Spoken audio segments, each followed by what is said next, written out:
ఈ కూటమి ప్రభుత్వం అధికారంలోకి వచ్చిన తర్వాత ప్రతిరోజు మంగళవారం వచ్చిందంటే అప్పులు, మంగళవారం వచ్చిందంటే దాదాపు 4,000 నుంచి 5,000 కోట్ల రూపాయల వరకు అప్పులు చేస్తూ తర్వాత గ్రాంట్లు అవి అన్నీ సరిపోక ఈరోజు మొత్తంగా కేవలం 15 నెలల్లోనే 2,10,000 కోట్ల రూపాయల అప్పులు చేసి ఒక్క సంక్షేమ పథకం కూడాను ఫుల్ఫెడ్జ్గా అమలు చేయకుండా ఏమవుతున్నాయి ఈ అప్పులన్నీ కూడాను అమరావతి పేరుతో ఇంకొక పేరుతో తేవడము, నీళ్లు తోవడము, ఇది చేయడము, వాళ్ళ యొక్క ప్రత్యేక విమానాల్లో తిరగడము.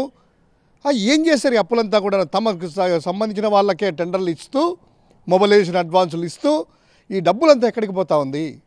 అదే జగన్మోహన్ రెడ్డి గారి హయాంలో చూసుకున్నట్లయితే 2 సంవత్సరాలు కోవిడ్ వచ్చినా కూడాను చేసిన అప్పులు 3,45,000 కోట్లు అయితే ఆ దాంట్లో ఇన్ఫ్రాస్ట్రక్చర్ ఎంత డెవలప్ చేశాము అంటే 17 మెడికల్ కాలేజీలు, అదేవిధంగా 15,004 ఈ మన గ్రామ సచివాలయాలు, వార్డు సచివాలయాలు పర్మనెంట్ బిల్డింగ్లు ఏర్పాటు చేయడము, 10,600 ఆర్బీకే కేంద్రాలను కన్స్ట్రక్ట్ చేసేసి ఆపరేషన్లకి తీసుకురావడము, అదేవిధంగా 10,000 విలేజ్ క్లినిక్లు తీసుకొని వచ్చేసేసి చేయడము, 4 పోర్టులు, మేజర్ పోర్టులు, 9 ఫిషింగ్ హార్బర్సు, అదేవిధంగా ఉద్దానం లాంటి మెడికల్ కాలేజీలు ఆ యొక్క కిడ్నీ సంబంధించినటువంటి ఎలిమినేట్ చేయడమే కాకుండా ఇరిగేషన్ దగ్గరికి వెళ్ళినా కూడా ఎక్కడికి వెళ్ళినా కూడాను పూర్తిగా ఇన్ఫ్రాస్ట్రక్చర్ అనేటువంటిది డెవలప్ చేసి స్వాతంత్రం వచ్చినప్పటి నుంచి ఇప్పటి వరకు లేనటువంటిది ఈ యొక్క కేవలం 5 సంవత్సరాల జగన్మోహన్ రెడ్డి గారు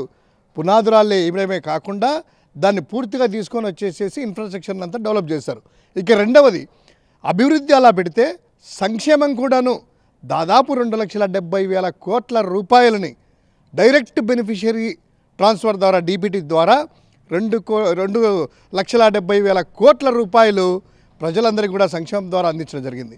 ఒకసారి కంపేర్ చేసినట్లయితే ఈ 2,10,000 కోట్లు ఎక్కడికి వెళ్ళాయి అంటే ఏ ఒక్కరి దగ్గర సమాధానం ఉండదు. ఎవరు దోచుకుంటారు? ఎవరు జోబులోకి వెళ్తున్నాయి?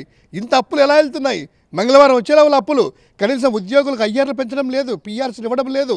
అదేవిధంగా ఉండే వాళ్ళ ఉద్యోగాలంతా కూడా క్రమబద్ధీకరించుంటూ వాళ్ళు చేయడము, ఎక్కడికి వెళ్తున్నాయి అదంతా కూడా అనేటువంటి చూసుకోవచ్చు.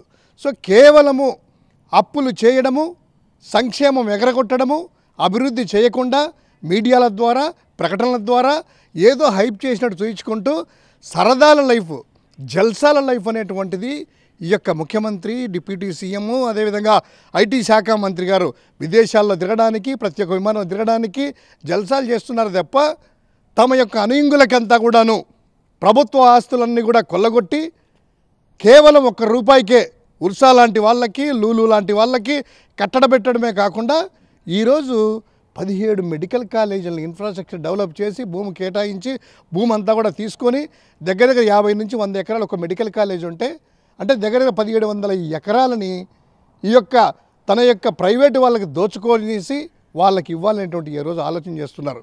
సో ఈ కూటమి ప్రభుత్వంలో అప్పులు ఏమవుతున్నాయి? దానికి లెక్కపక్కలు లేదు, సంక్షేమం లేదు, అభివృద్ధి లేదు.